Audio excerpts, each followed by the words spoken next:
If you want to change the world, start off by making your bed. If you make your bed every morning, you will have accomplished the first task of the day. It will give you a small sense of pride, and it will encourage you to do another task, and another, and another. And by the end of the day, that one task completed will have turned into many tasks completed. Making your bed will also reinforce the fact that the little things in life matter. If you can't do the little things right, you'll never be able to do the big things right. And if by chance you have a miserable day, you will come home to a bed that is made, that you made. And a made bed gives you encouragement that tomorrow will be better. I've been a Navy SEAL for 36 years. Every morning in SEAL training, my instructors, who at the time were all Vietnam veterans, would show up in my barracks room, and the first thing they'd do was inspect my bed. If you did it right, the corners would be square, the covers would be pulled tight, the pillow centered just under the headboard, and the extra blanket folded neatly at the foot of the rack.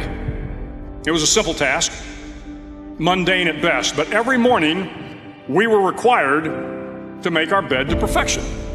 It seemed a little ridiculous at the time, particularly in light of the fact that we were aspiring to be real warriors, tough, battle-hardened SEALs.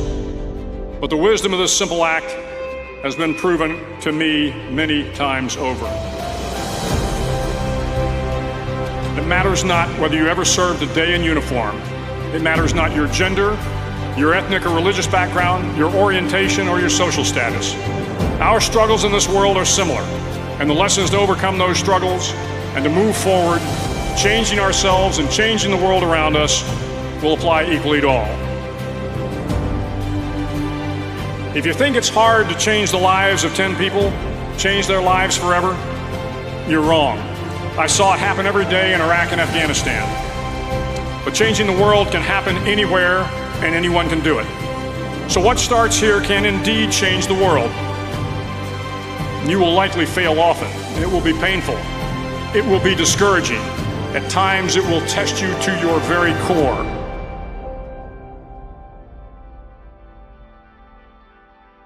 At that darkest moment of the mission is a time when you need to be calm, when you must be calm, when you must be composed, when all your tactical skills, your physical power, and your inner strength must be brought to bear.